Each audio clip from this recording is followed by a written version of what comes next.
Some brands offer you low finance, or cashback, or servicing. Renault don't do ors. We do ands. The Renault Kadjar with 1.91% APR and €1,000 cashback and 3 years servicing, saving you thousands. Renault, the brand with the ands. Visit your local Renault dealer. Finance is made under a hire purchase agreement. Terms and conditions apply. Deposit required. Subject to lending criteria. See Renault.ie. Previously on Coffee with Kenobi. Don't be weird. Looking to catch up on the latest Star Wars books? Try listening to them. Was that your stomach?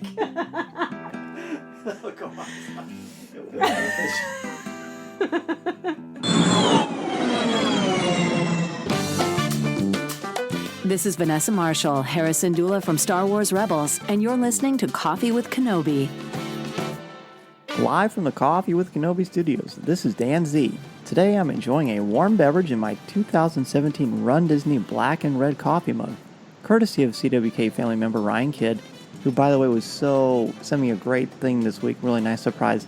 He sent me 2 shirts from Run Disney from the last Dark Side, the half marathon. I've got the Stormtrooper shirt that people who ran the 10K did, and then I got the one for people who successfully completed the race, so that was great. Thank you again, Ryan, for that. So we're here in the studio, and I'm really excited to welcome our guest co-hosts, Swara Sala and Tom Gross, who is back with us and is going to do the news, as well as co-host the show with us, which is something I've really been looking forward to for a while, so thanks, Tom, for being here. And after what looked like an awesome vacation as far as what I saw on Facebook, we're going to be talking about that a little bit, as well as visit with Jason Brame on canon and interesting aspects of what's going on in canon these days. And we're going to play some Star Wars Trivial Pursuit in the coffee chat. The clip you heard at the beginning of the show was an outtake from Deanna recording some ads for Coffee with Kenobi last week. Had a lot of fun with that, and we're hoping to do some more stuff with Deanna in the near future, which maybe will be in the next week or two. So One of the biggest challenges I've had so far with Coffee with Kenobi, and challenge probably isn't the right word, but as people have noticed, finding a clip at the beginning of the show from the previous show is important because I like sort of setting the stage and showing people, hey, look, this is, if you weren't with us last week, this is kind of some of the stuff that you missed, or it's kind of the atmosphere, so I want people to go back and look at the back catalog. But the big thing I'm focusing on with the new format, and we ran a poll on Twitter, which is getting some decent amounts, and we have a Coffee with Kenobi Facebook page for people who blog for the website. And I basically am trying to figure out, how should I title these episodes? Right now, as people have noticed as they go through the feed, I just put random quotes in there from the show, and they may or may not be even related to what we talk about, but they're usually fun or interesting. And the reason I did that is because I want people to say, well, what's that about? I want to pique their curiosity. But I also understand that it might be too vague. So kind of what I'm looking at is I could stick with a random quote that we're doing now. I could put a couple of different topic ideas in the title, or I could just say who the guest hosts are, or I could do kind of a hybrid of all three. So let's officially ring in today's guest co-host to see what they think, and as well as just have them join me for a cup of coffee. Swara Sala is the co-host of Beltway Banthas, a Star Wars and politics podcast, as well as a blogger for the HuffPost, and, by the way, a former intern at Newsweek, which I just found out about today. And Tom Gross is, of course, our CWK newsman and Star Wars superfan, and just a good personal friend of mine. We worked together during the school year, so welcome, guys, and thanks for having a cup of coffee with me. Thank you for having us. Yes, it's great to be on, for sure. So what do you guys think? Well, I don't know. Like, some of my favorite podcasts do the random quote thing. You know, they'll be discussing a certain topic, and then some sort of random funny quote will come out of it. This happens for a lot of political podcasts, actually. For example, the Slate Political Gabfest, or Love It or Leave It, or Pod Save America, some of my favorite political podcasts. It's like fun, sort of tongue-in-cheek, but it really depends on the sort of message you're trying to get out to your listeners. So, I think I think the poll was definitely a good idea, get a feel for what they're thinking. But honestly, I feel like people are going to tune in no matter what. So do whatever you think is right. Yeah, I have to say. Can you say, what do you think, Tom? Yeah, you know what? I have to be honest with you, Dan. I always just I look at the top of the feed and I click on whatever the newest one is. I don't even think twice about it. So I've been, as you were talking, I've been going back through some of the other podcasts that I listen to see what they do.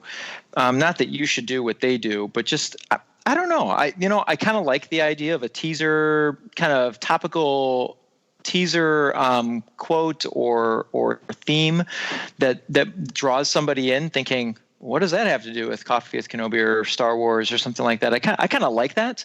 But I agree with Swara that I think, people are just going to listen because they love Coffee with Kenobi, and whatever the newest episode is what the newest episode is. And they're going to listen, and we're going to listen because we love the show. And exactly. And topic be darned, I'm going to listen to Coffee with Kenobi. So, but yeah, I'll be interested to hear what other listeners have to say about it. And I have to say, Dan, when you're talking about your outtake from a previous show, I love that. Love that. In fact, that's one of the things I look forward to the most in the new format is what was the fun thing that was sort of behind the scenes, or what was something that was, important to you or whoever is going to be editing that time?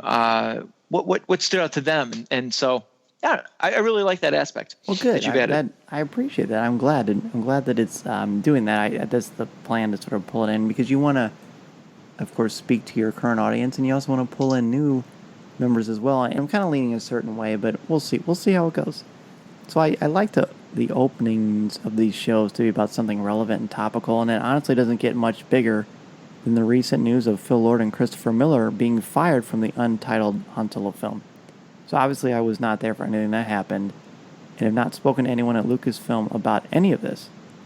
CWK doesn't perpetuate rumors or speculate anyway, but we do trust credible sources. So I'm going to read a couple of things from a couple of very credible sources, one being StarWars.com, and then Variety, and finally The Hollywood Reporter, and then I'm going to see what you and Swara think about this. So, as we know, or if you don't know, the directors of the Han Solo film are not directing the film anymore. In fact, it seems that they have been fired. So let me read the official statement from Lucasfilm. The untitled Han Solo film will move forward with a directorial change. Phil Lord and Christopher Miller are talented filmmakers who have assembled an incredible cast and crew, but it's become clear that we have had different creative visions on this film, and we've decided to part ways. A new director will be announced soon, and that's from Kathleen Kennedy. Now, Phil Lord and Christopher Miller, this is what they had to say. And again, this is all on StarWars.com. Unfortunately, our vision and process weren't aligned with our partners on this project. We normally aren't fans of the phrase creative differences, but for once, this cliche is true. We are really proud of the amazing and world-class work of our cast and crew. So that's from them. Now, Variety, of course, is a huge Hollywood insider, and there'll be links to all these things in the show notes. And I'm just going to read a couple little excerpts from this story. It says, their exit comes after months of conflict with producer Kathleen Kennedy, others from her Lucasfilm team, and co-writer and executive producer Lawrence Kasdan, and the two directors hired to infuse the Star Wars universe with a tongue-in-cheek sensibility. Miller and Lord were stunned to find that they were not being granted freedom to run the production in the manner that they were accustomed to. They balked at Kennedy's tight control on the set. The source said that while Lord and Miller were supposedly hired for their vision and distinctive brand of filmmaking when it came to the Star Wars production, Kennedy did not approve of their shooting style and process of interacting with actors and crew. They weren't given the leeway to do what they had to do, the source said. It also goes on to say the duo clashed with Lawrence Kasdan, who of course we know is a big deal in Star Wars, having written Empire, Jedi, and The Force Awakens with other writers, but he was definitely a major voice in those films. It's unclear if and how Lord and Miller will be credited on the film. Insiders say that their forced departure in the middle of a film is a highly unusual situation. So basically, and it goes on and on to talk about this. There are a few weeks left to shoot, and they're not sure who's going to take over the directing duties. Now, there are all kinds of rumors out there, and I'm not going to go into them, but it's easy enough to Google them. There's some interesting things. The only thing I want to add from the Hollywood Reporter is that they basically say, here's the problem. Lord and Miller have a comedic sensibility and improvisational style, while Kasdan favors a strict adherence to the written word What is on the page is what must be shot. Guys, what do you think about this? My initial response to it was, well, this has happened before. We've seen directors leave, but boy, Dan, you just had mentioned something that I hadn't really considered and that was that, shooting has got to be close to being completed. And so how much, it seems like it's awful late in the game to shift gears, but it being a Star Wars film, I'm sure it does have to have a certain standard of quality. So when they were hired for this movie, I thought, a Han Solo movie is going to have, some quirkiness to it. And so I thought that it seemed to me to make sense, but after some of the reports that you were just reading, I guess I'm not all that surprised. I don't know. I guess I should pass the ball to the other side of the court and see what Swara has to say, because I'm a little dumbfounded at the moment. I think we're all dumbfounded, Tom. This is still shocking news. When I saw the headline last night, and I've just been in a bunch of discussions with friends and fellow podcasters about this, and I think this is where I come down on it. I'm just speaking plainly what I think here. I think this was overall a misstep by both Lucasfilm Limited and Lord and Miller.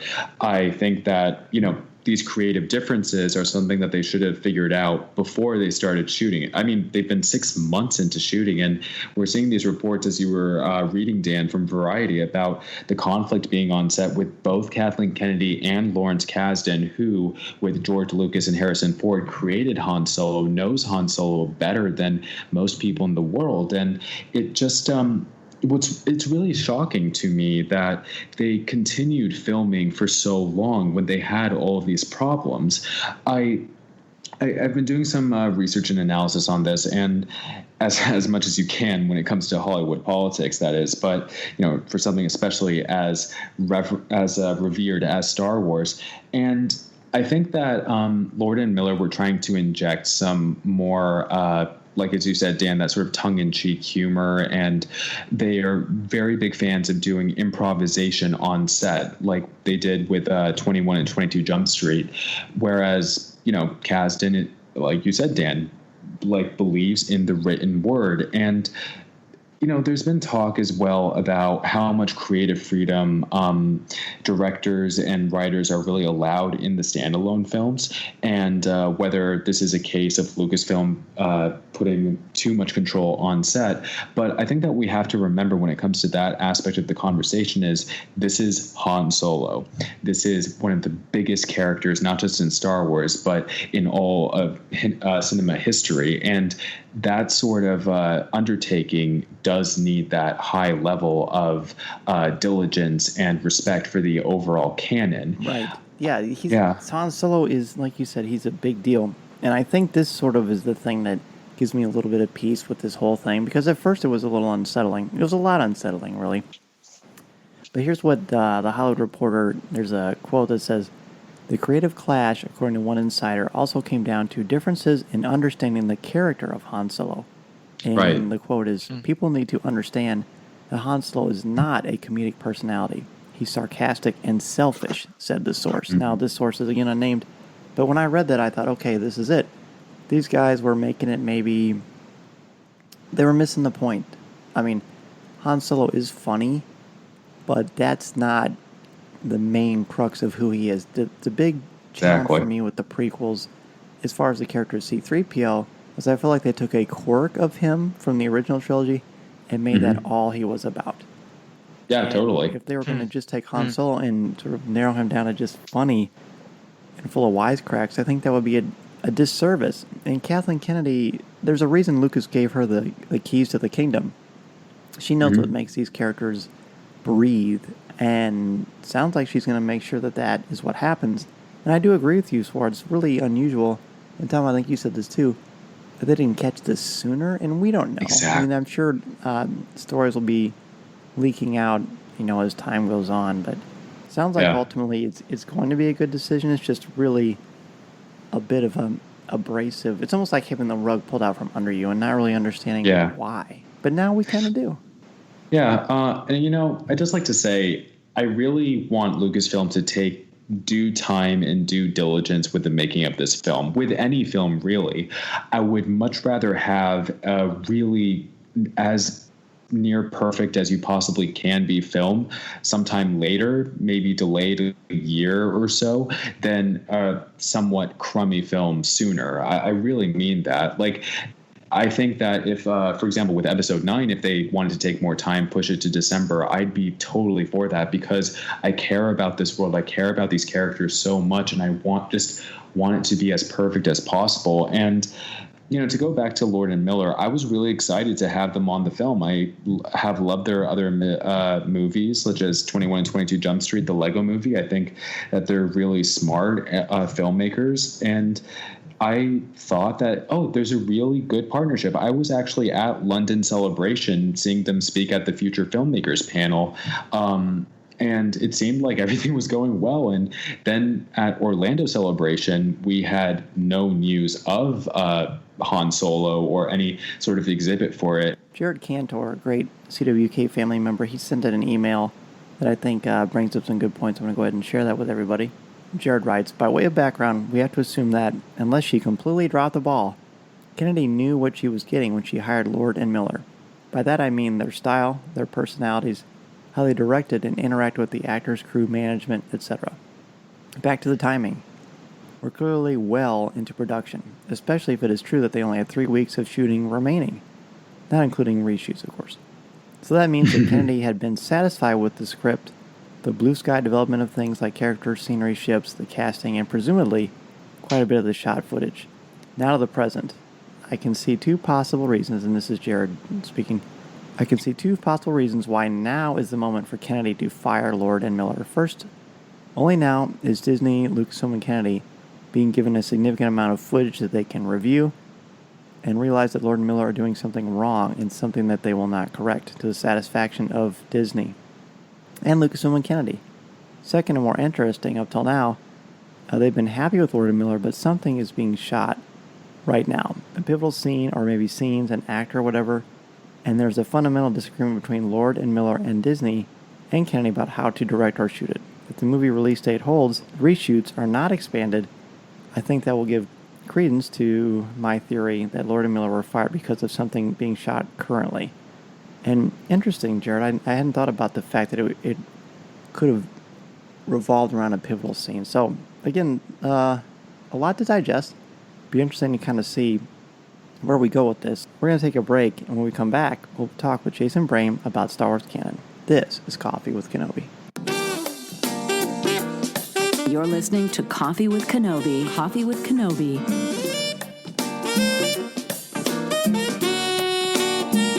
Coffee with Kenobi is sponsored by Penguin Random House Audio. Looking to catch up on the latest Star Wars books? Try listening to them on audio. Featuring sound effects and music directly from the movies, Star Wars audiobooks are the definitive listening experience. From brand new audiobooks such as Thrawn and Empire's End Aftermath to our blockbuster movie tie-in editions, you'll have plenty to keep you entertained. Visit penguinrandomhouseaudio.com/Star Wars for sample clips and to start listening now. Coffee with Kenobi is also sponsored by the Star Wars digital card trader collecting app from Topps. If you love Star Wars and love the excitement of chasing your favorite Star Wars collectibles, the Star Wars digital card trader collecting app from Topps is for you.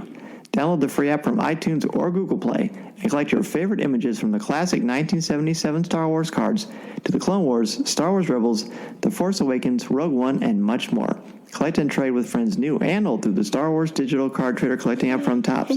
These are the cards you're looking for. A big reason for the success of our show is our CWK Patreon contributors, including Jason Hall, Dennis Keithley, Angela Souse, Aaron Harris, David Strutt, Connie Shee, Mediocre Jedi, BJ Smith, Nick Deco, Adam Leonard, Mark Suter, Mike Audette, Eric Struthers, Jerry Cantor, and Swara Sala. It's a monthly donation that goes towards show expenses, equipment, and travel. And there are a number of new incentives that we have. The most recent one we mentioned last week is that anyone who contributes $5 or more each month, we get a follow from CWK via our Twitter feed. If you're not already following us, please go ahead and post your Twitter handle on the Patreon page, and you'll know what that is if you are currently a member.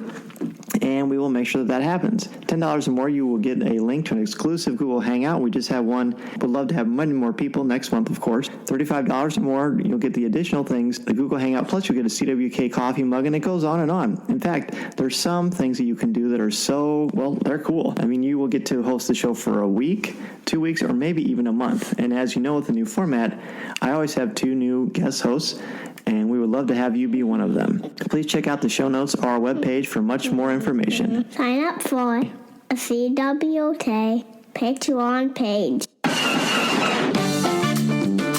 Happy to have Jason Braham join us again for a cup of coffee. What do you have for us today, friend?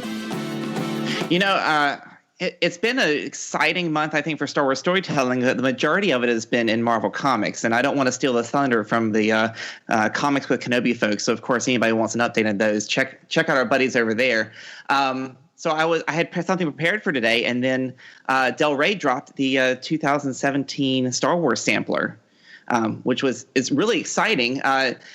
For those who haven't gotten a chance to get into the books, it's a great way to preview some of the books like Thrawn, the Aftermath books. I mean, there's some great chapters in there, but there was some really fun nuggets in there. For those who don't subscribe to Star Wars Insider, there were actually 5 short stories they reprinted in this particular issue of the sampler. And of course, the sampler is free. So if you haven't had a chance, check out those short stories. I mean, I don't know if you guys have actually read any of these. I read them as soon as Insider came out, but Voices of the Empire by Mur Lafferty. It's a great tie-in with Krennic and Catalyst and all that Rogue One goodness.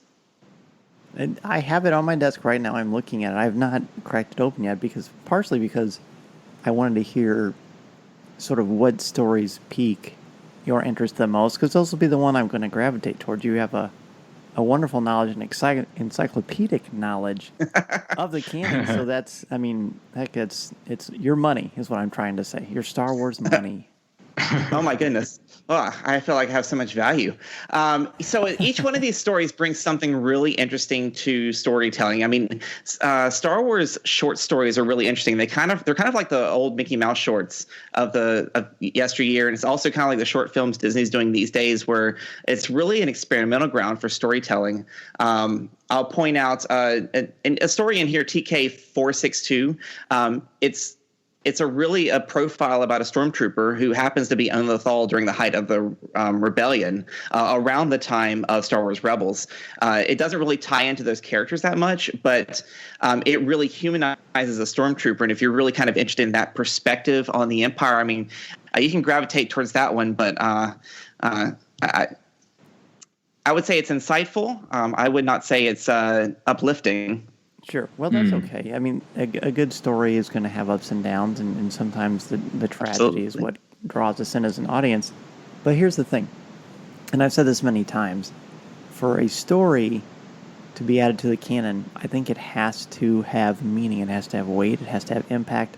Otherwise, what is the point of telling a story? So, of these short stories, do they add to the overarching galactic battle? You know what I mean? Does it have resonance? Is it important, or is it just something that they did because they can? So out of all these, if you're talking about canon significance, I would turn your attention to Scorched by Delilah S. Dawson. If you love Bloodline, or if you like that story, Scorched adds a whole new layer onto the character of Greer Sonnell, who was Leia's aide in Bloodline. This really actually tells basically a good snapshot of her racing career before she turned in her racing hat, which is very cool.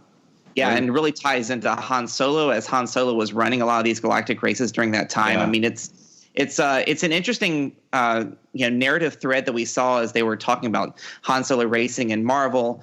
They talked about the Dragon Void Han run. as the racing career. Oh, so good. Yeah, the Dragon Void run in that miniseries. Absolutely. I mean, it was just an interesting thread as we saw like Starship racing just like flare up in the canon all of a sudden. And Scorched is a great way to kind of tie into that, and really ties into the larger canon. The rest of these stories really are just more, I think, neat narrative snapshots of basically telling a story that we know, but from a different perspective. I mean, even the Blade Squadron's stories, they all tie into something happening at the time, but it's just a different perspective. Like Blade Squadron Kuwait, which is in this collection, talks about the Battle of Kuwait, which is something that was mentioned in passing in Life Debt. I think the villain in the story was hearing about reports around the galaxy, and one of them was the status of things going on in Kuwait. Well, this is the story of what happened at that moment. Is it significant to the overarching war, galactic battle? I mean, you can live without it, but why would you want to? That is good marketing right there. No, that's well said. There's got to be something that draws you in. And for me, I mean, for both of you, how important are ancillary characters to you? I mean, I like knowing, obviously, about the main characters and some of the side characters, depending on who. I don't have an absolute rule because only Sith deal in absolutes, of course. I don't have a strict rule about which ones I'm interested in. If they're compelling, whether it's for their design or their arc or just something about them, great. But I don't need to know about every single character in the story because sometimes a little mystery is okay. One thing that's always kind of been sort of love and hit or miss with me with Batman in the DC comics is sometimes we get a lot of information about a lot of the police or a lot of random villains that don't seem or necessarily significant to Batman's narrative. So that, in a way, it's just not something that appeals to me. That being said, who cares if it appeals to me or not? If it appeals to someone else, then that's what matters. So, totally. How important are ancillary characters?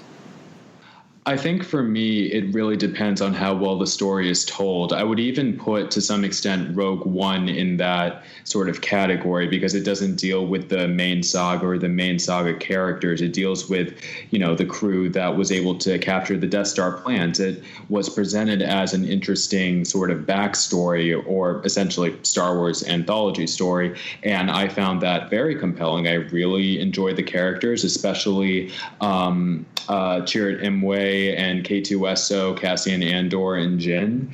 Those were my favorite characters in the films, and I think that their story overall was told in a very compelling way.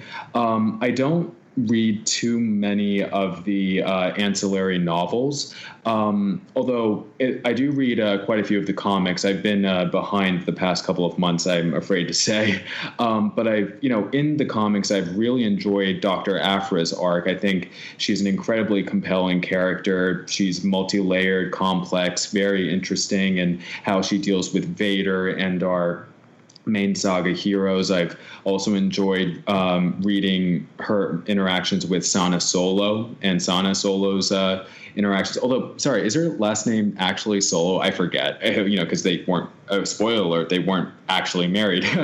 And no, I just think that it really depends on the presentation of these, as you described it, Dan, these ancillary materials that makes me want to read them or not. And one last example, Jason, you mentioned this, Catalyst, absolutely brilliant novel. I think, the way that Director Krennic is presented in Rogue One as opposed to in Catalyst is quite different. I read Catalyst before I saw Rogue One, and I fell in love with Orson Krennic. To me, he seemed like the Frank Underwood of Star Wars, and House of Cards is one of my favorite series, and I was so anticipating seeing that in Rogue One, and to be honest, I was actually kind of disappointed we didn't really get that, but even so, thinking of them as almost two separate characters, I love that ancillary character of Krennic. So it really does depend case by case. It does, and that's kind of the real trick, isn't it,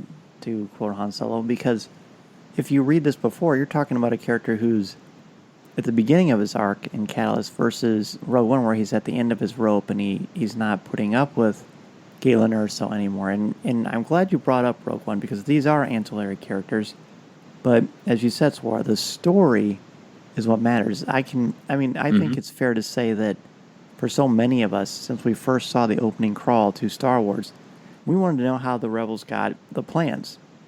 It doesn't really get much more impactful than finding out how they got the plans to the Death Star, besides maybe finding out more about the Clone Wars, which we absolutely have. So I think, again, it's all about the characters.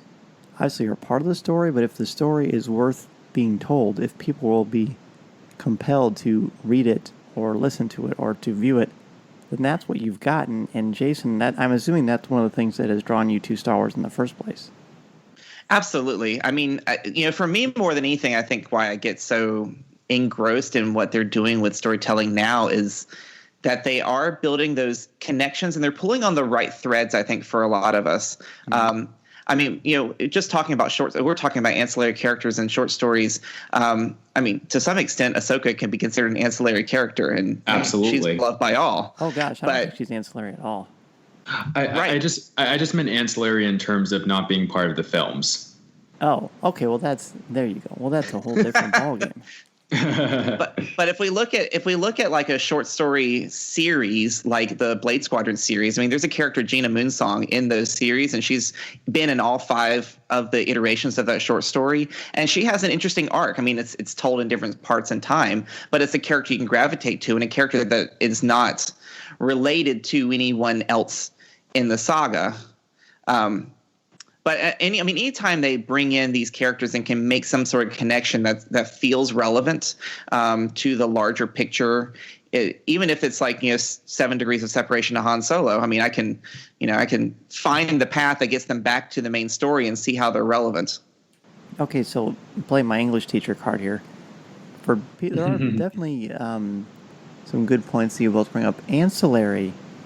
The definition of ancillary means something that is helping or subordinate, but not as necessary. So an ancillary character will be someone that may be interesting or compelling, but they're not necessary to the overall arc.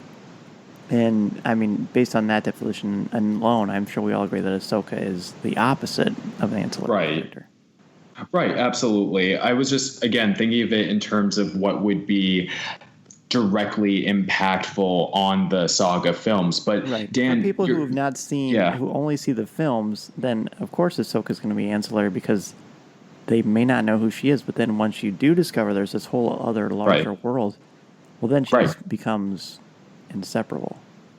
Yeah, I would tend to agree with that. But at the same time, I mean, this is just my perspective, but I love Ahsoka. She's one of my absolute favorite characters in the expanded canon. But I still make that distinction because I genuinely don't think of what happens in Clone Wars or in Rebels, at least, maybe in its main plot. Obviously, you see spots here and there of things that would influence what happens in Revenge of the Sith, influence that. But generally, I don't really see them as, necessarily exactly impacting Han, Luke, and Leia in terms of how they know these other characters we've been with in these animated series. Although, for sure, Hera's crew does influence what happens for the Rebel Alliance at large. So there is sort of that distinction. But going back to the definition of ancillary, I think that there's a really good point to be made about what we consider ancillary in the Star Wars universe, because originally it was really mainly the films. Obviously, we had the old EU expanded universe with so many different stories to tell, and the stories seemed to be going everywhere, and it was crazily exciting, but still, the main public generally saw it through the lens of the films. But now that we have Story Group, now that we have these carefully tailored stories along with these, quote, ancillary characters, there's a huge multitude of arcs scattered throughout Star Wars. There are so many storylines to follow, and it is its own universe. It's probably the biggest universe you could think of compared to Marvel, Lord of the Rings, or any other fictional universe. It just gives so much for fans to dig into, and so many different types of stories. It's a really amazing thing when you think about it. So ancillary really becomes subjective in a way. Interesting. Yeah, I guess you could say it's subjective. I mean, technically, in Rebels, Hera is a main character and essential to the storyline. But in Rogue One, she's mentioned and you see the ghost. So from that perspective, she's ancillary, but for the overall arcing story, she's definitely not. So yeah, I totally understand where you're coming from, Swara. It makes total sense. Jason, let's get it back to the Delroy sampler. What else is in that? Yeah, so there's a lot of good, aside from the short stories, if you haven't gotten a chance to pick those up, definitely. If you haven't been into the novels and you want to get a taste of them, the Del Rey sampler gives us a chapter or two each from Thrawn, which we talked about last month, Bloodline, which is still a favorite. I mean, anything Claudia Gray writes is gold these days. For sure. Yes, Aftermath, it is. Right? I mean, It so is. She's the best. And the fact that she's got a Princess Leia book coming up is... Yay! I know, right?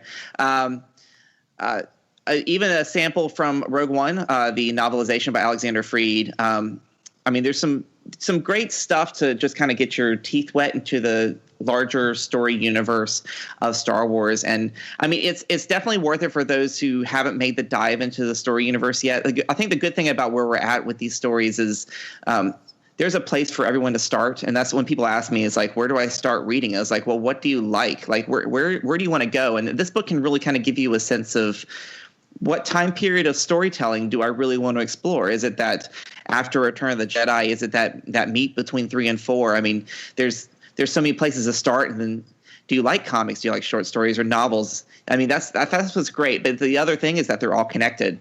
And I mean, even Marvel references are showing up in young adult books, and it's incredible. Interesting fun fact: when TK 462, the Sylvia Novelle short story, came out in Insider, it was TK 146275. I don't know why they shortened it or changed it. He's never referenced by that in the novel or in the short story, so I'm assuming they could have changed it and said maybe Stormtroopers never had that long of a designation. I don't know. Oh, that's cool. Interesting. Very good. Jason, where can people reach out to you if they want to ask you a question or just say hello? Absolutely. So I have a YouTube channel, Star Wars TCE, or Star Wars The Canon Explained. I answer as many comments on those videos as I can. If you prefer Twitter, at Star Wars TCE is where I talk all my canon stuff. So come check it out. Awesome. Very good. And those are definitely must-have resources if you want to follow the storyline of Star Wars. And if you get a little bit lost, I can honestly tell you, and this is without any bias, Jason's videos on YouTube that piece things together, they're just, I can't imagine how much time you put into them. But I mean, if there was like an audition for the story group, I mean, you've got it, friend. Totally. You heard it here. I'm available. Well, hey, thank you, Jason. We'll talk to you again next month. Jason Brame, everyone. When we return, Tom has the news. This is Coffee with Kenobi. This is Coffee with Kenobi. Coffee with Kenobi.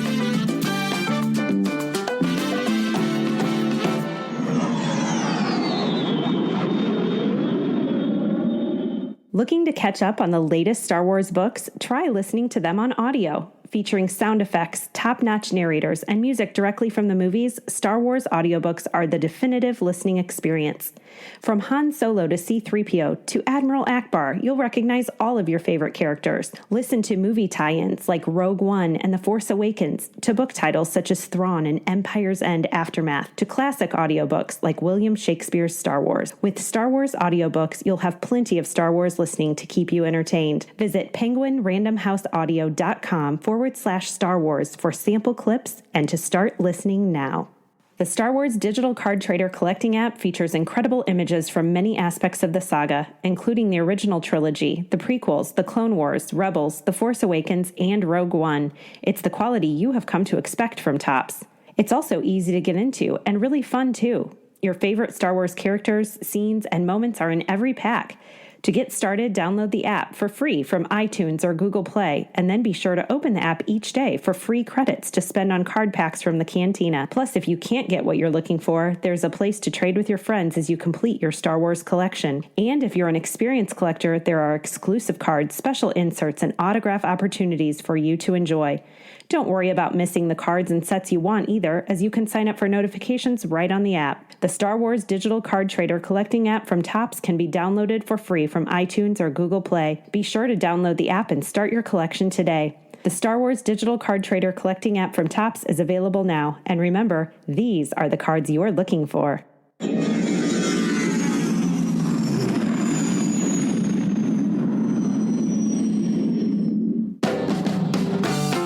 So we're in the news segment, and we've been having a good time having you, Tom, of course, as our co-host, but the joy in your voice that we've been hearing throughout this episode, you're the guy who just returned from a Disney cruise with your family. So tell us, how was it, and what are some of the highlights for you? Oh man, I have to say it was a phenomenal trip. The Disney cruise line does a great vacation. And I'll say this, Dan, I'm not the kind of person who wants to do an annual vacation every year, small kids and things like that, but also travel and the planning and it all goes into it. But I have to say, before I ever finished this vacation, I was already thinking, my wife and I were talking about how do we make this happen again? And that conversation was happening before we were even off the ship. So it was phenomenal. Three big things stand out to me on this. And number one is the movies. They had three big venues in my eyes of how they share movies on the ship, and one is up on the 11th deck by the pools. There, they have this gigantic screen that is visible during the brightest of noontime Caribbean sun, or obviously at night is crystal clear. They call it funnel vision, and they showed several movies up there, such as like Captain America: Civil War at night, and the Pirates of the Caribbean 3, and then I sat there and got sunburned one afternoon watching Mulan. It was great. Nice. Finally, it was. You're finally on the Civil War train. I've only been trying to get you to watch that for 3.5 years.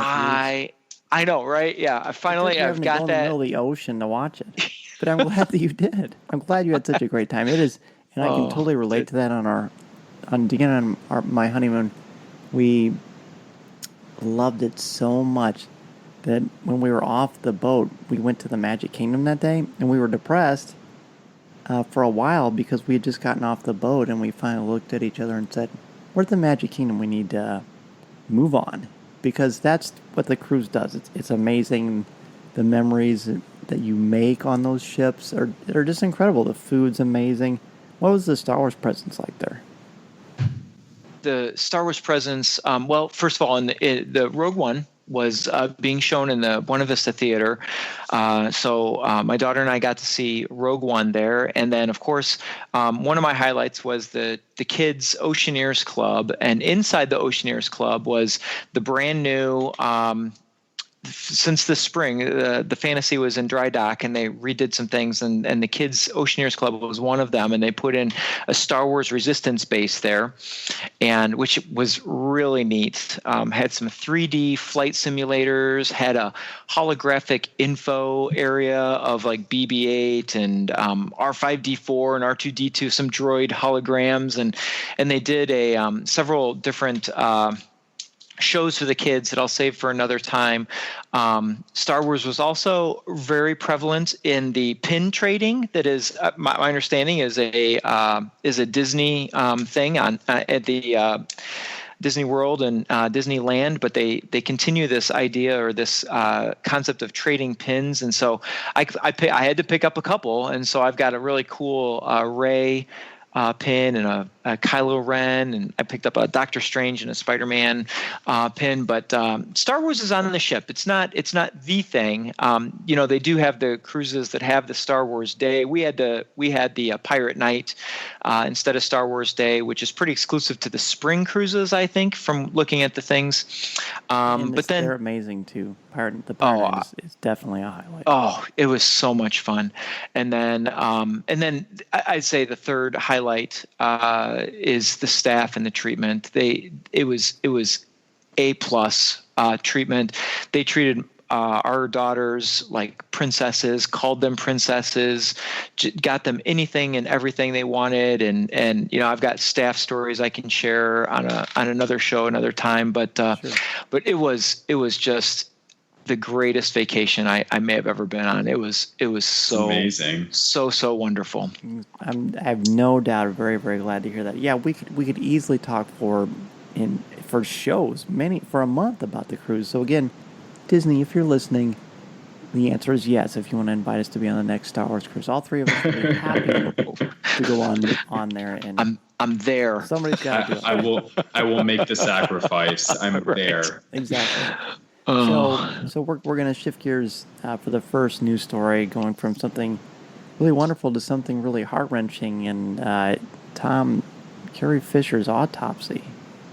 Yes, the Los Angeles County Coroner's Office released the autopsy and toxicology report for Carrie Fisher this week. The report states possible cause of death as sleep apnea and other undetermined factors. Other conditions listed in the report include atherosclerotic heart disease. Fisher may have suffered what appeared to be cardiac arrest. Drug use is also listed as a possible cause, as drugs found in Fisher's system at the time of death include traces of cocaine, heroin, morphine, methadone, and ecstasy, but the coroner's report states it's unclear what significance those drugs had in causing her death. The report lists the official manner of death as undetermined.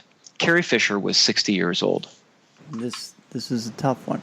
This is a tough one for a lot of reasons. I mean, I'm a parent, I'm a teacher, I'm a Star Wars fan. I'm all of those things. They're not mutually exclusive concepts. And Carrie Fisher is obviously a celebrity.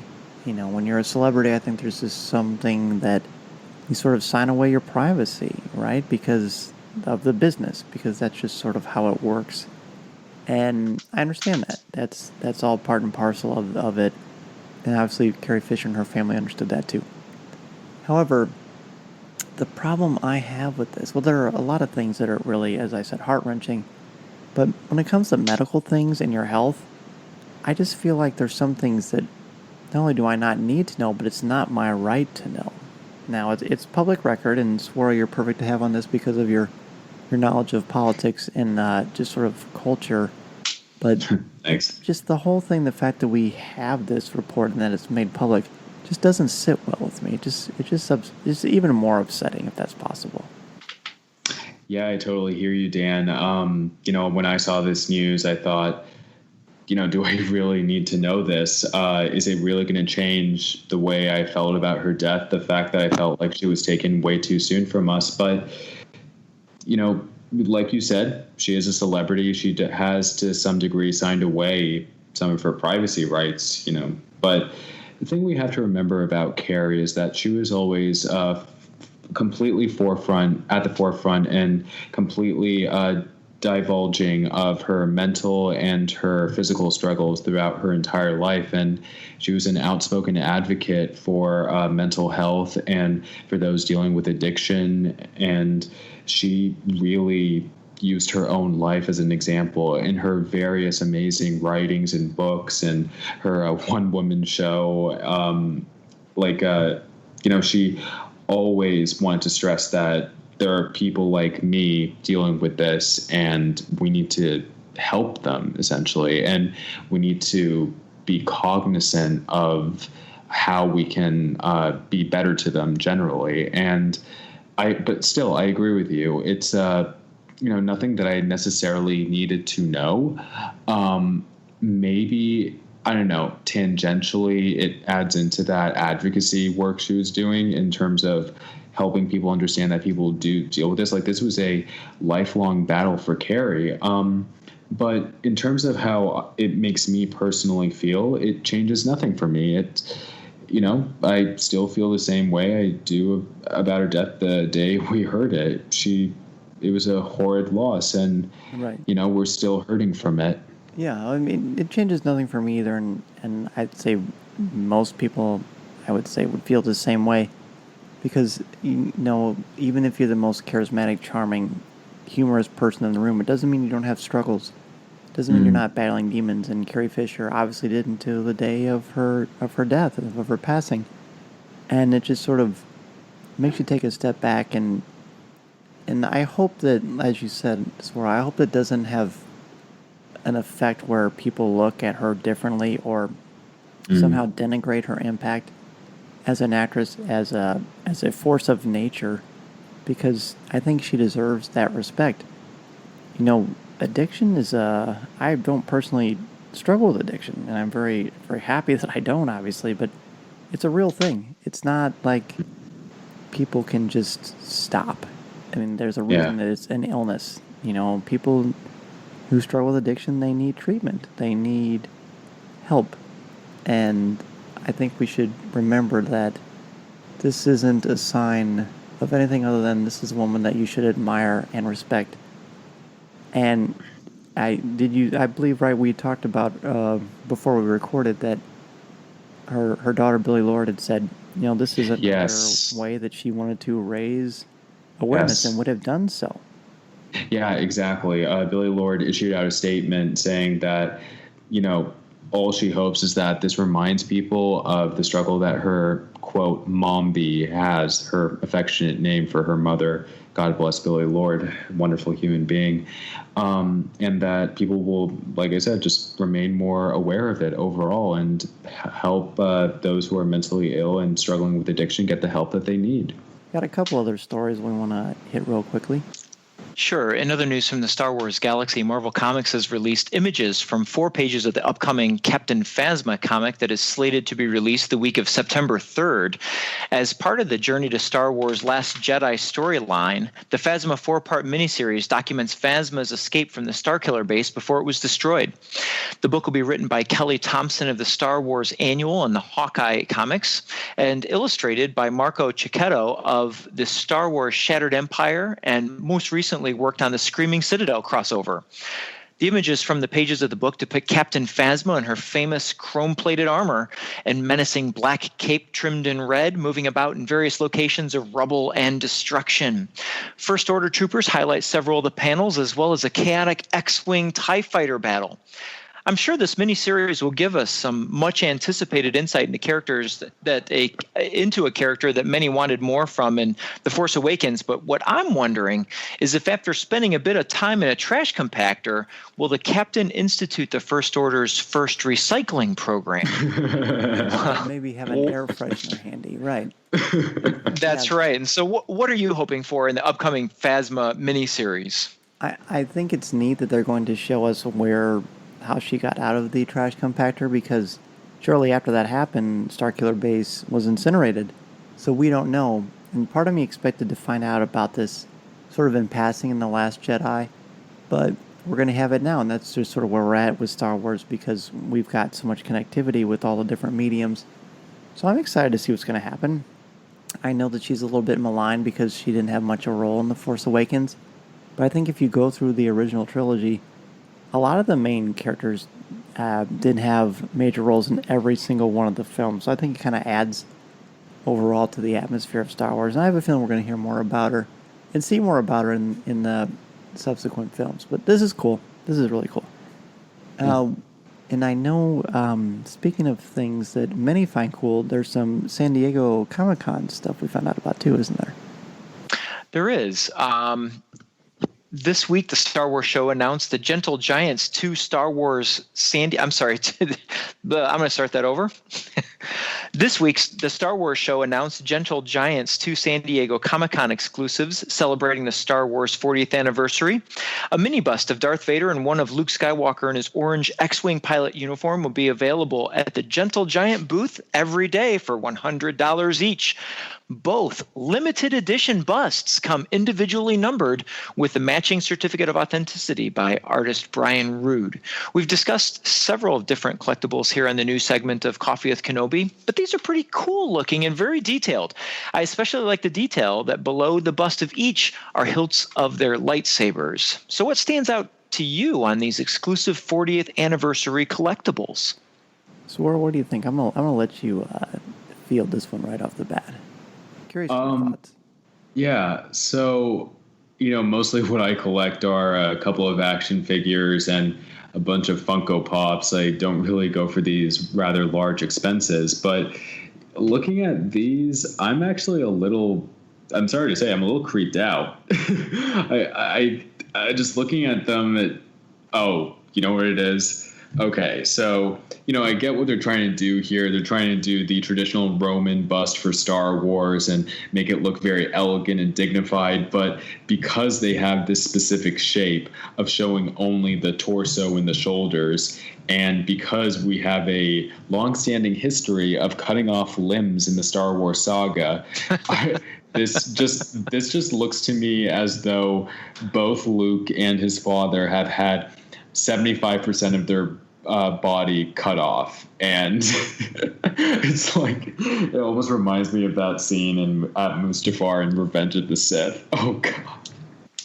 Yeah, I know a lot of people love mini busts, and The thing about Star Wars collecting is that there's so much to choose from, so you can pick and choose. Although, I mean, even Steve Sansweet, who has the biggest collection in the world, he doesn't have everything because you have to really pick and choose. When I look at these mini busts, I appreciate the sculpts and the detail and the time that the creatives and the artists put into these things.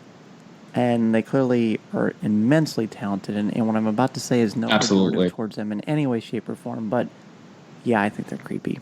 I do like Vader's red tinted lens on the eyepieces. But other than that's that, great. This is just something I might say, and just walk on by, because that's not where my collecting lies. Yeah, not for me either. It's not really my collecting style either, but I think in the right collection, these would fit nicely with a nice filled in around them. They could be a great centerpiece for a pretty sizable or important collection. So for sure. Well, finally, Rogue One, a Star Wars story, will be coming to Netflix this July. Yay! This will be the first live-action Star Wars film to show on Netflix for United States viewers. It will join the Clone Wars animated series as extra entertainment for Star Wars fans. I think this is a huge deal. I think of the news this week in Star Wars that does not involve the directors of the Han Solo film, I think this is a really big deal. And one of the reasons why is because the way we disseminate and immerse ourselves in film, and we're very much a film culture, but it's because of iPads and phones and streaming services. And having raised two teenage boys, I can definitely say with a high amount of certainty, this is going to cause even more people to see Rogue One and to experience Star Wars, because that's how a lot of people do it. That's how they watch film. That's how they watch TV shows and animated shows. I think this is going to open up Star Wars to even more viewers, and that seems kind of silly to say, considering Rogue One is in the top 10 highest-grossing films of all time. It's not like it's hurting for audiences or financial gain. But I think this is a really big deal. Yeah, you're absolutely right, Dan. For the sake of the longevity of the film, it's a huge deal. I mean, so many more generations, I feel, down the line are going to be seeing this. And, it's not as though Rogue One, it's going to continue making money far down the line, as all other Star Wars films have done.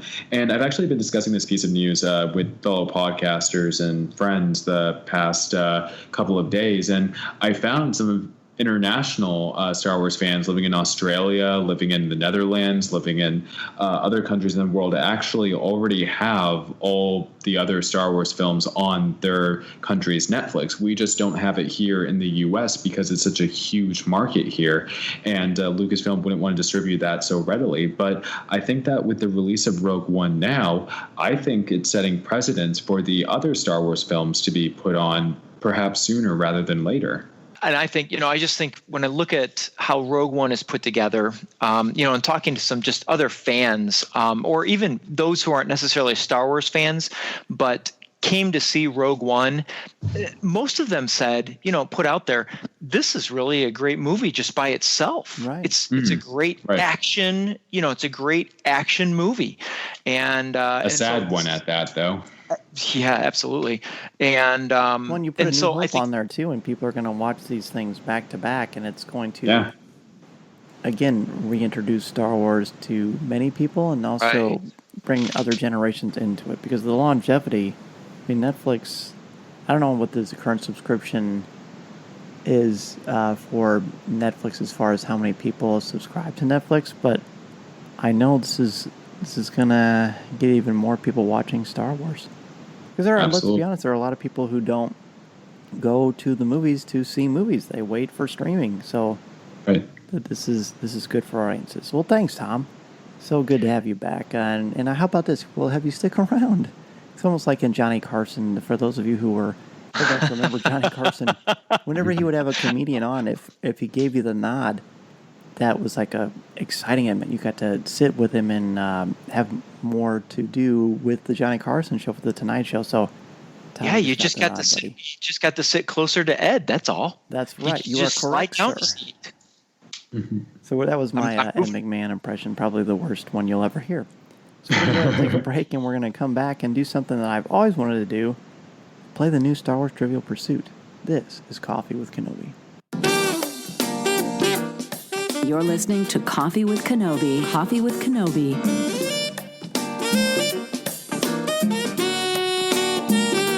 Coffee with Kenobi was sponsored by Penguin Random House Audio. Looking to catch up on the latest Star Wars books? Try listening to them on audio. Featuring sound effects and music directly from the movies, Star Wars audiobooks are the definitive listening experience.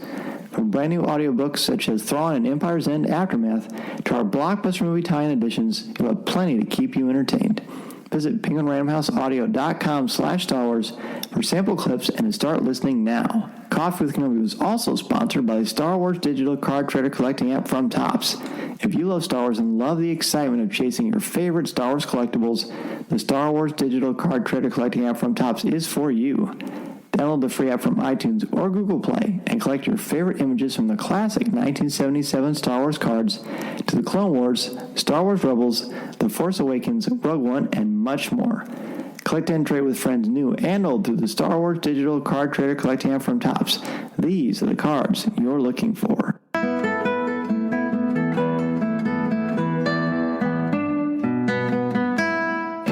As we are almost finished with our cups of coffee, we're going to play some Star Wars Trivial Pursuit. Now, this is going to be great.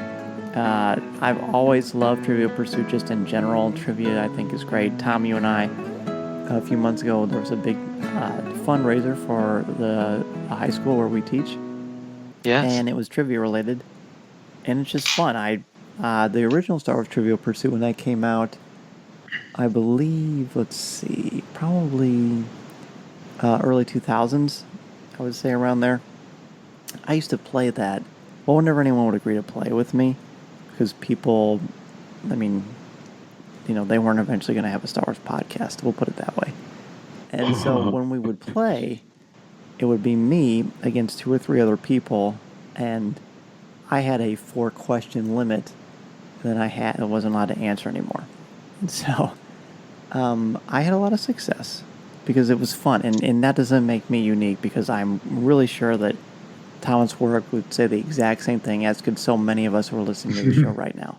So it's fun. So the big challenge for me on this is I'm going to be asking the questions instead of answering them. Oh, okay. Oh, man. Okay. Yeah. So I have the recent Star Wars Trivial Pursuit. Hasbro was kind enough to send me one. I'd say not recently, but I've had it for a while. And so I'm gonna ask both of you a couple of questions. So it's not going to be. So I'm gonna ask Tom one, let him answer it, and then it's where I'm gonna ask you a separate one. We're gonna go through a couple of rounds of these. I think it's gonna be really fun. And obviously, those of you listening at home, play along. So here we go. Okay. Tom, we'll have you go first. You've got 6 categories. You've got the Cantina, which is scenes and aliens and cameos. You've got the Force, and let me pull this thing over so I can actually see it a little bit better. We've got the Force. For every action, there's a reaction. That's all they say about that category. We've got heroes, villains, and scoundrels. Pretty straightforward. The saga and main points. A galaxy far, far away, which is planets, cities, buildings, and vehicles. And then hyperspace is the wild card. And if memory serves, this is kind of like some behind-the-scenes stuff and things like that. So what color do you want to pick first? What category? Oh, man. This is one of those times when you get nervous about, do I really know what I'm talking about? It's like when someone says, yeah, it's like when you're sitting at that table with people doing trivia, and for me, it'd be like baseball comes up. Everyone looks at me and I'm like, oh, come on, guys. I know I love baseball, but I'm not a trivia person. So let's do the one that is actually when we played earlier. No, seriously, I got lucky. You did great. And for the record, I absolutely love when people expect me to answer. I know that shocks you. Yes. Let's do the main points, the main topics. It was kind of in the middle of your categories. Villains and scoundrels. Sure, let's do it. All right. What kind of man does Balatik proclaim Han Solo to be on the freighter? What kind of man does Balatik proclaim Han Solo to be on the freighter? Oh, geez, I just watched this. On the ship. Yeah, on the ship. See, I was so laid back that, what kind of man? I keep going back to like a liar or a, oh man, everyone else has it but me. I wouldn't have come up with this right off the bat, I don't think. Okay, I have to defer. Sword, you know? Try to steal this one? Han Solo, you're a dead man. Oh, jeez. That's it.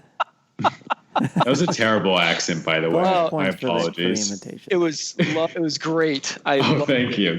All right, Suarez. So, well done, sir. What category would you like? Man. Sorry to steal your point, Tom. I'm gonna go for the same one: heroes, villains, and scoundrels. All right, let me grab another card here. Who quietly leans down and says, "My dear friend, how I've missed you." Oh, wait, I remember this. My dear friend, how I've missed you. This is just films, right? I believe so. Okay. So far, what I'm looking at, it seems like these are all Force Awakens. I don't recall this in Force. Wait, can I?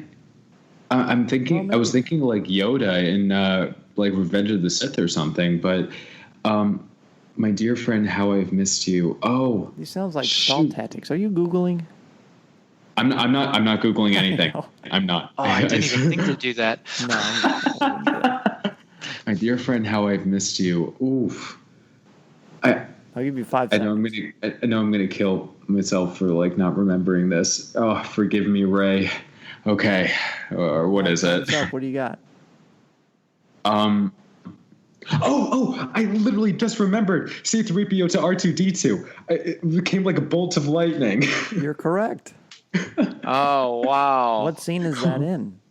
That's when R2 wakes up. Yes. Exactly. Yeah, he shows them the map. Yeah. All right. Well, this seems like too much fun. I won't look at the answer. You can trust me. I'm an honest guy. I believe you. I'm going to pick the Saga movie points. All right. Okay. Here we go. Who is the general Poe Dameron is referring to when speaking to Lord Santeca? Oh, that would be Princess Leia Organa. General Leia Organa. Didn't seem to take me as long as you two yahoos. Man, say that was a layup. That was an easy one. All right, Tom. That was a layup. Of course, Heroes, Villains, and Scoundrels, the Saga, Galaxy Far, Far Away, or Hyperspace, which is the wild card. Oh, I'm gonna go Galaxy Far, Far Away. What the heck? All right, good. I like it. This is like the geography questions. Normally I do well. Let's see how I do. Okay, I think you'll get this. What kind of ship does FN 2187 ask Poe Dameron if he can fly? A TIE fighter, right? You got it. There you Boom. go. Booyah. You did it. Well done, man. All right. Well, what category you got? I'm just gonna go for Galaxy Far, Far Away as well. All right. Let's see. Which system is home to the Resistance base? The Elenium system. Nice. How many times have you seen The Force Awakens? At least 9 times. Okay. Nice. Well, that does help. I know people who have seen it like 20 plus times. Who has the time? You know? Oh, that's good. All right, I guess I'll try one more. I want to do the Force. I have no idea what they're going to ask, so let's see what the Force category is. What does Rey hear in Maz Kanata's castle that pulls her to investigate the basement? Well, I don't know what specifically they're looking for. If they're looking for a specific actual word or sound, but doesn't she hear like a child scream? That's it? Yeah. I was gonna say cries for help or something. Yeah. That's it. Man. All right, good. Well, let's just do one more. Cool. All right, Tom. What category, sir? Whatever the first one was. The first one was the Cantina. Scenes, aliens, Yes. and cameos. Yeah, I'm gonna do terrible here. Okay, That's the spirit. this one's intimidating to me. That's why I chose it. Which two-word insult does Han Solo call the Kanja Club? Oh, dang. Which two-word insult does Han Solo call the Kanja Club? Two-word insult. I'm gonna give because I have no idea. Can't even guess. But you're gonna say it now. No. No, I actually can't remember it either, Tom. I would. No. I'm just gonna guess Nerf herder. Like, why not? Good guess. The answer is Little Freaks. That's so obscure. I know. Man. Woo. Little trivia, you know. Okay, Yeah. so let's see. This is fun, though. This is fun, though. It is fun. The hyperspace wild card. Awesome. Wait, no, wait. This is your turn, Sora. Oh yeah, it's from Yeah, go ahead. You know what? I'm gonna do hyperspace wild card. There you go. Let's see what I get. Which kind of cannons does General Hux tell Lieutenant Mitaka to fire at the stolen TIE fighter flown by Poe Dameron? No, I knew this one. Oh Does no! General Hux tell Lieutenant Mitaka to fire at the stolen TIE fighter flown by Poe Dameron? Well, I know it's not. I know this one. I know it's not an ion cannon, but I don't know. Tom, you take it. The ventral cannons. And, Is that right? And now things have evened out. You are correct. Yeah. Well done. Sweet. Look at that. Can't be stopped. You two are just on fire. You two should be on a podcast. Pretty good. All right, I'm going to do the wild card also. Yeah. Who is the first character mentioned in The Force Awakens? Well, if you're talking about the text, it's Luke Skywalker. Right? Yeah, I would say so. Yeah. And that's the right answer. See, now you see why it took 3 and 4 people to try to beat me. And it just never worked.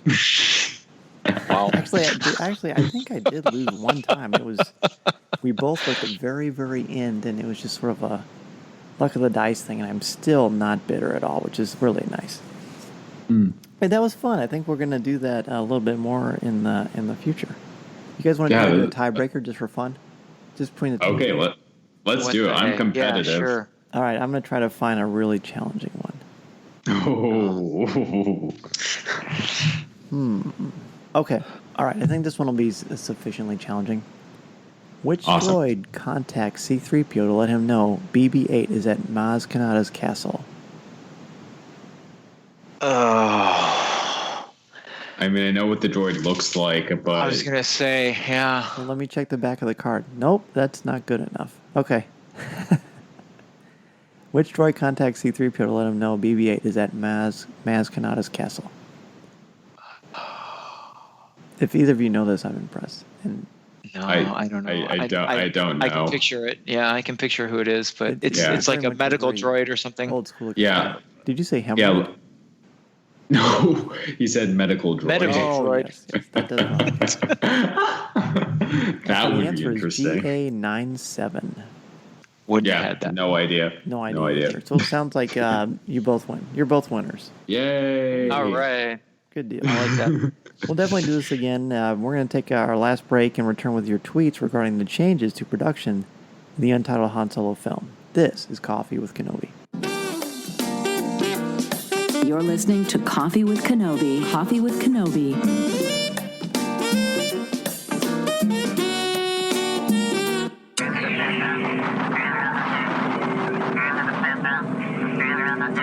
Before we get to email, I want to thank our CWK sponsors, Penguin Random House Audio and the Star Wars Digital Card Trader Collecting app from Topps. Please support them the way they support our podcast. And remember to listen to new and archive shows of Coffee with Kenobi wherever you listen to podcasts, including iTunes, Google Play, Spotify, iHeartRadio, our website, Player FM, which is new for us, or wherever you enjoy listening to your favorite shows. And if you listen to the show through iTunes, please leave us a review. We are also on Facebook, Twitter, Instagram, YouTube, and Pinterest, and would love for you to check us out there. Be sure to listen to our CWK family of shows too, including Legends Library, Rebels Reactions, Comics with Kenobi, and Lattes with Leia. And these are all tweets regarding the news of Lord Miller leaving the Han Solo film. J. Salin Ryder writes, "It's such a protected product. I'm not sure it will make much of a difference," which definitely interesting to see how that plays out. I appreciate the optimism on that as well. Eric Okenhout, and I apologize, Eric, I should know how to pronounce your name, especially since you're a CWK blogger, but Eric wrote, "I'm curious what she saw in them to hire them in the first place. If she didn't want a comedy, don't hire comedic directors." Another valid point, I would say. Trevor Duncanson wrote, "A bit worried, but at the end of the day, I trust Disney and I'm confident they'll be able to find the right director to fill the spot." Mizzou at Hard wrote, "I trust Kathleen Kennedy, and remember, we all panicked about Rogue One director news and it turned out great." Elaine Roberts, which was at XBBY77, wrote, "They just weren't part of the plans of the Force." So overall, I think people are kind of like us. They have one eye open, one eye to the future, one eye to the present, and I think I hear a lot of optimism and a lot of, well, gee, what do they expect? I think it's fair. I mean, again, we have the Hollywood Reporter and Variety, but we're never going to, I wouldn't say never say never again, of course. It's because James Bond fans know. But it is going to be interesting to see just sort of how the legacy of the Han Solo film, how much this is a part of that. For sure. So huge thanks to Swara Sala and Tom Gross for coming on the show today. Where can people reach out to both of you if they want to ask you a question or just say hello? And definitely feel free to plug anything that you've got going on. So you can find me on Twitter at SwaraSalih1. That's SwaraSalih1. You can listen to me on Beltway Banthas, the Star Wars Politics podcast. We cover everything in the realm of politics and Star Wars. I do it with one of my best friends and my amazing co-host, Stephen Kent. You can follow him on Twitter at Stephen_Kent89. That's Stephen with a PH. You can also, if you're interested in Star Wars and music, I actually run a Facebook group called Sounds from a Galaxy Far, Far Away. We discuss everything from John Williams to Michael Giacchino to other soundtracks John Williams has composed and conducted, and, just everything in the realm of Star Wars and music. So if you're interested in joining that group, please send a join request and I'll accept you. That's where you can find me. And you can follow me on Twitter at Draftline. You can catch me there for some tidbits on Star Wars when I come across it, as well as cycling and education and fitness things on there. So Draftline, and you can catch me here every week doing the news with Coffee with Kenobi. Swara Sala and Tom Gross, everybody. We're going to be back next week with 2 new co-hosts and more Star Wars talk. This is the podcast you're looking for. This podcast is not endorsed by the Walt Disney Company or Lucasfilm Limited. It is intended for entertainment and informational purposes only. The official Star Wars website can be found at www.starwars.com. Star Wars, all names, sounds, and any other Star Wars-related items are registered trademarks and or copyrights of Disney and their respective trademark and copyright holders. All original content of this podcast is the intellectual property of Coffee with Kenobi unless otherwise indicated. This is the podcast you're looking for.